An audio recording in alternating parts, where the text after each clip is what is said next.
eu sou Miriam Bevilacqua, eu sou professora e pesquisadora em literatura, sou jornalista e escritora e você está aqui, está no Biblion, que é o nosso canal de literatura.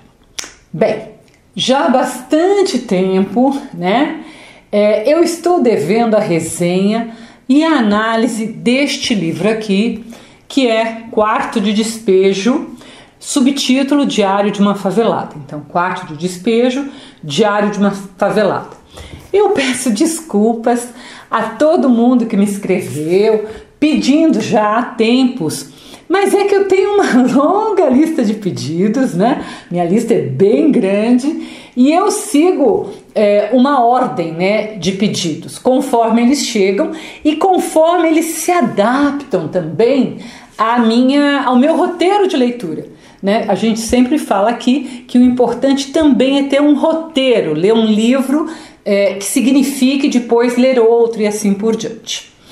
Como o Quarto de Despejo cai em muitas provas, muitos vestibulares, eu vou resumir, analisar, contextualizar e marcar com você os principais pontos. Isso para quem vai fazer a prova, realizar uma prova com bastante segurança. Agora, quem não vai, todo o nosso trabalho aqui é que para a pessoa poder tirar o melhor proveito da sua leitura, né? É um outro olhar que sempre é bacana. Então fica comigo até o final do vídeo para entender, né, por que Quarto de Despejo é um livro tão importante, por que os professores, né, pedem que todos leiam Quarto de Despejo. Antes de mais nada, se você puder, não deixe de se inscrever aqui no canal e já deixar o seu ok, porque isso é importante para o crescimento do canal, aquelas coisas todas que toda pessoa do YouTube fala. Bem, Quarto de Despejo é um livro singular, ou seja, eu não conheço outro parecido em nossa literatura. E eu não estou me referindo ao tipo de narrativa, porque Quarto de Despejo é um diário. Ora, existem muitos livros que são diários, mas eu estou me referindo principalmente em relação à temática do diário, que é o quê? É o dia a dia de uma favelada. Existem livros sobre favelas? Claro que sim, né? Aos montes. Mas dificilmente quem escreve esses livros é um morador da favela. Quem escreve é um jornalista, um sociólogo, né? Então, esse livro, além de toda a importância dele, ele também foi um precursor para que outros relatos de moradores de favela pudessem aparecer.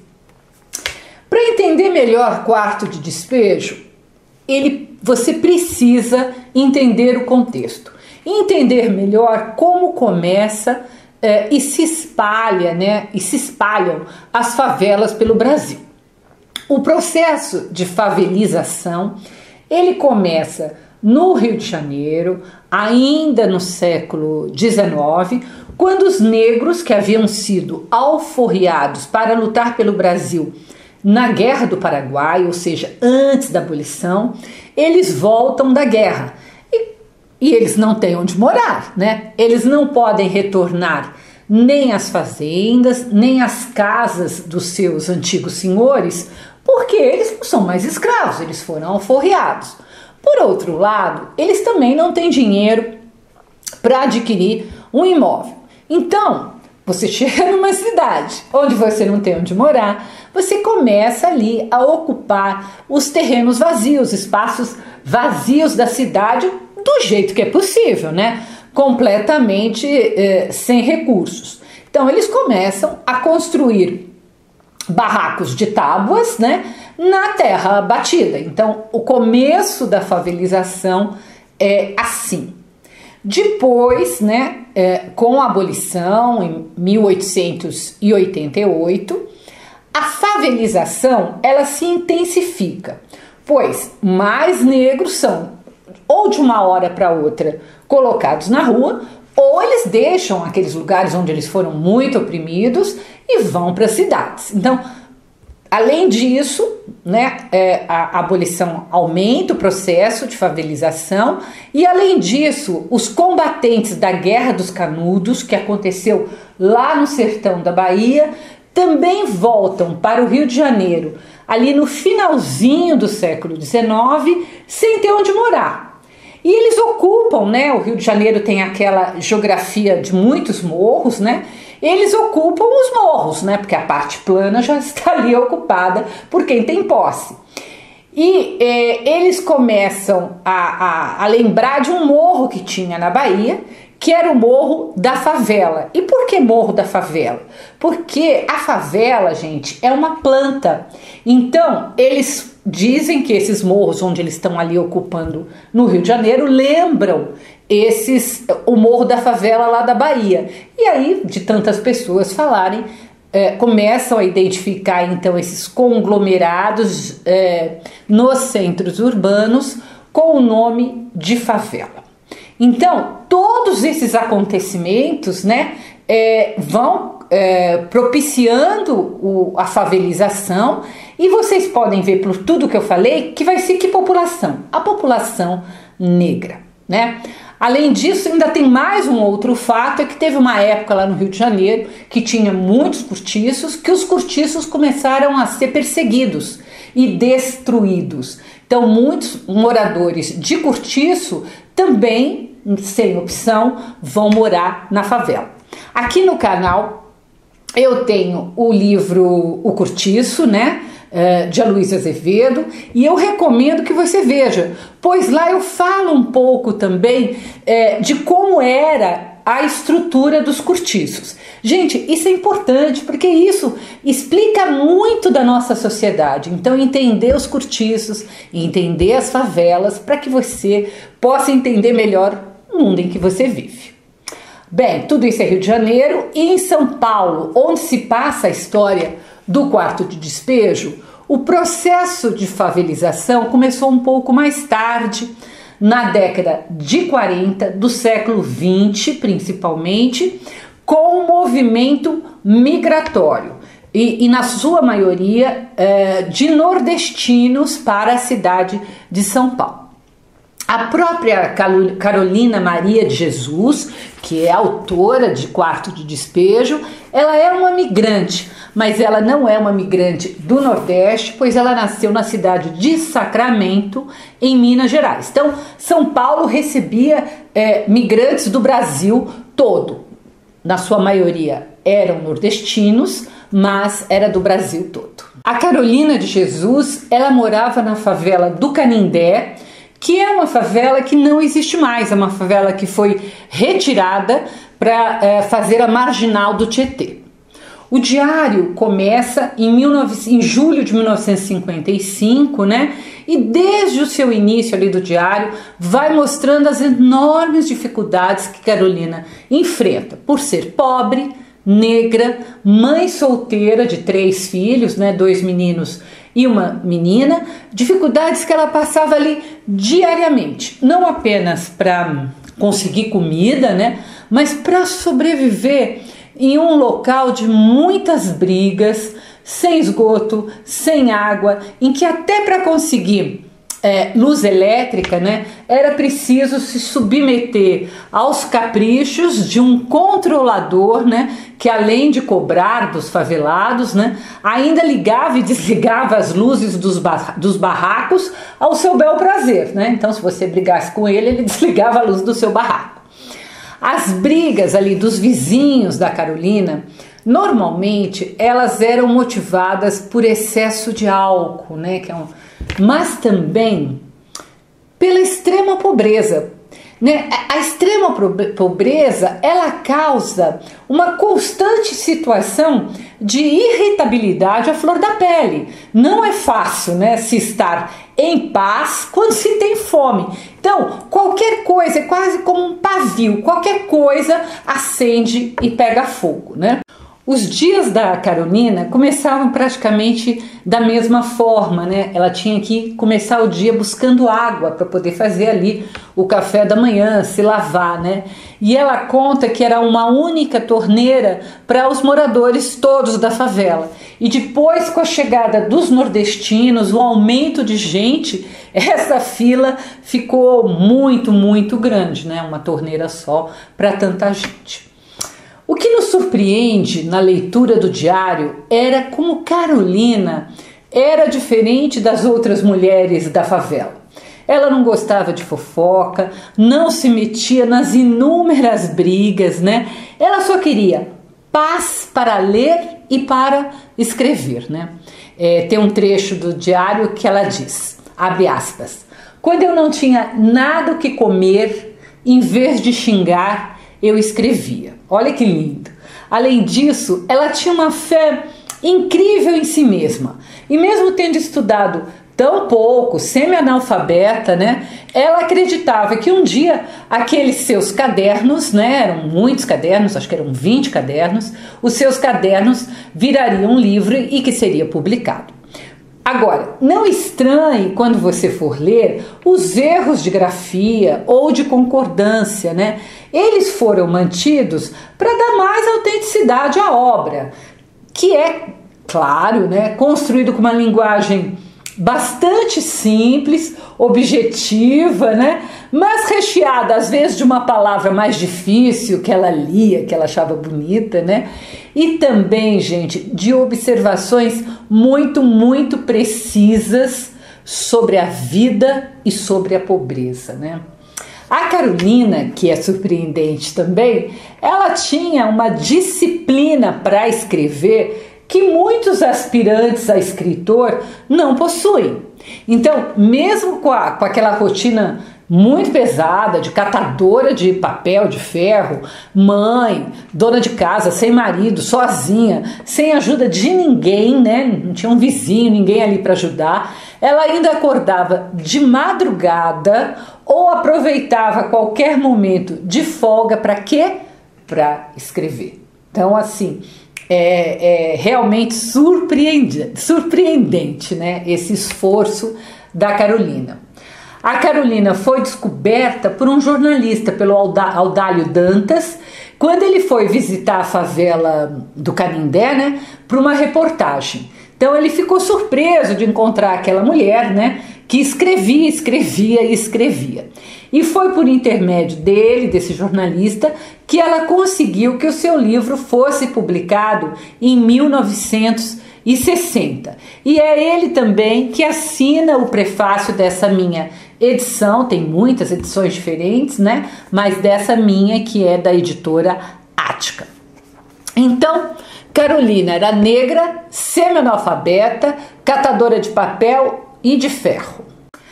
Uma coisa que você vai ver lendo o livro é que a fome é muito presente, né? Ela é tão presente que ela parece um personagem carne e osso, ou melhor, em osso, né? Porque carne não tem, né?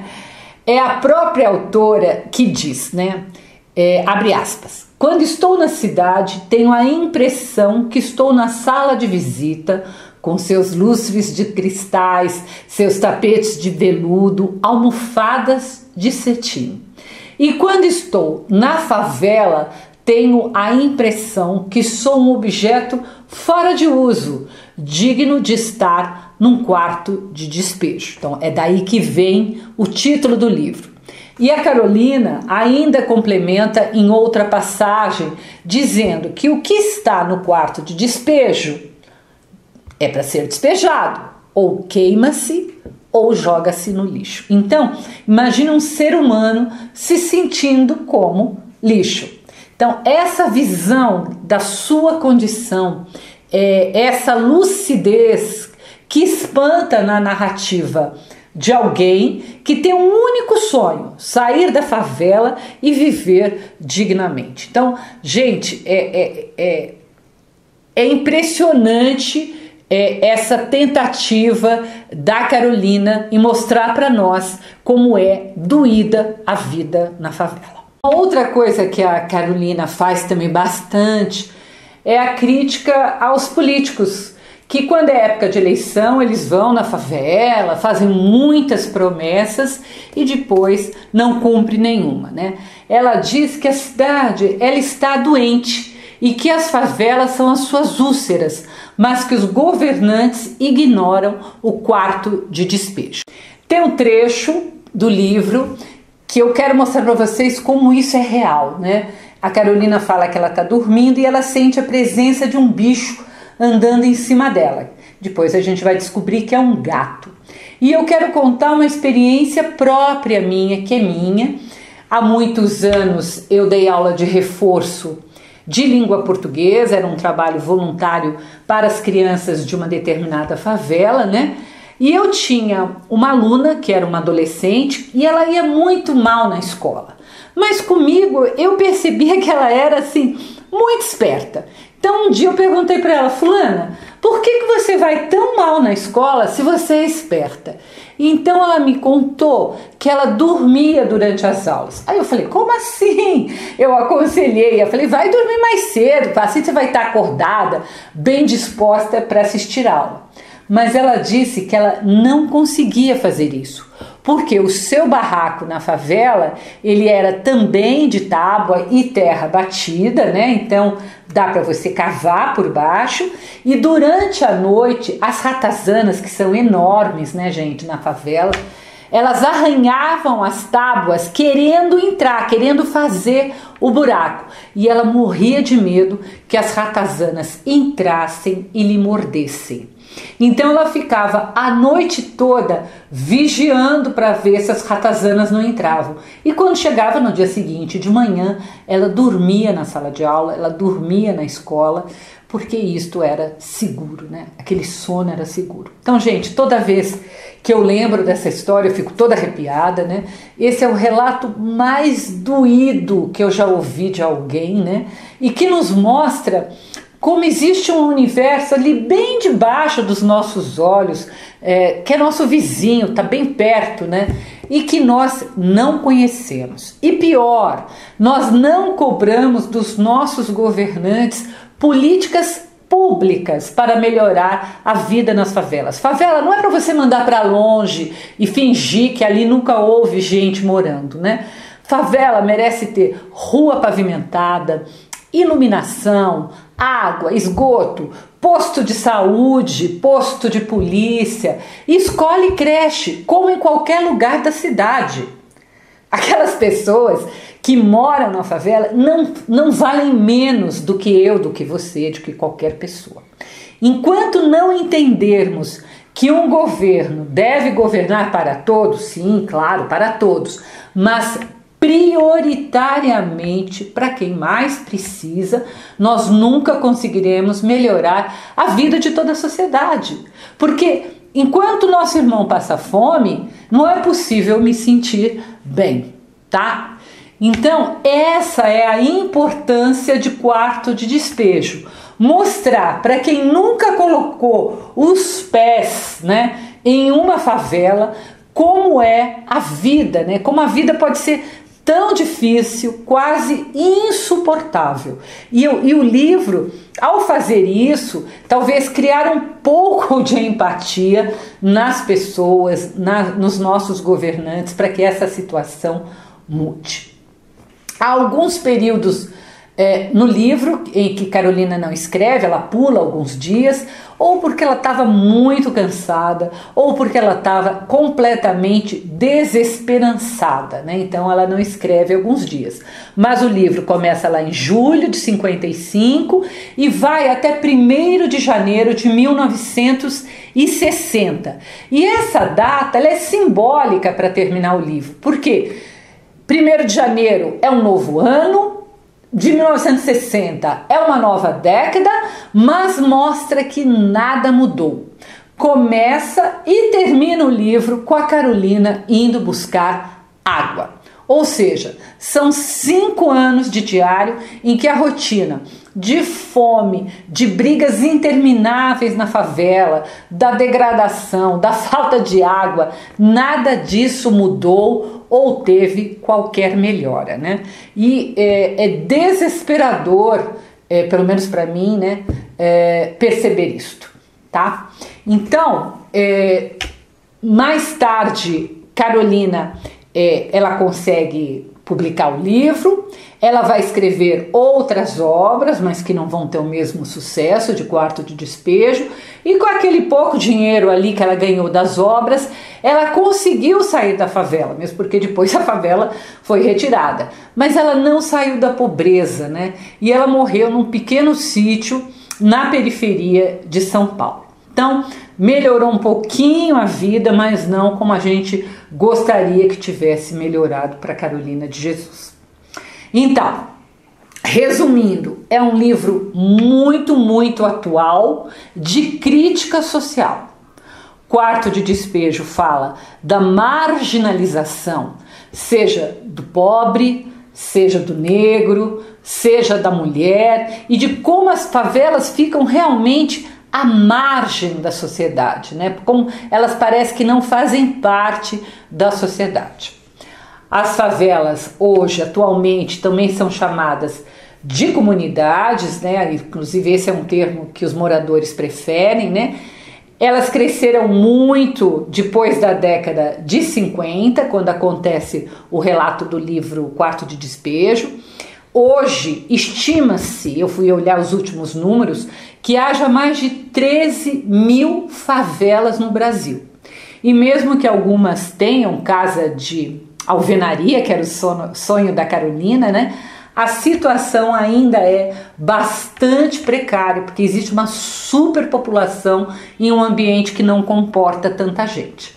Além disso, quando Carolina de Jesus imaginou que as favelas seriam o pior lugar para se morar, né? O empobrecimento do povo brasileiro, principalmente nos últimos anos, levou milhares de pessoas, não para as favelas, onde não cabe mais ninguém, né? Mas para as ruas. Ou seja, a situação do brasileiro pobre, marginalizado, ficou ainda muito, muito pior, né? Então, é por tudo isso que Quarto de Despejo é uma leitura fundamental, se você quer ser uma pessoa que entende do mundo em que você vive. Se você quiser ler essa resenha, ela está no meu site www.miriambevilacqua.com.br. Não deixe de se inscrever no canal, dê seu ok se possível e comente, compartilhe, né? Vamos tentar fazer um mundo melhor, né? Eu acho que era isso que Carolina de Jesus tanto queria. Até o próximo post.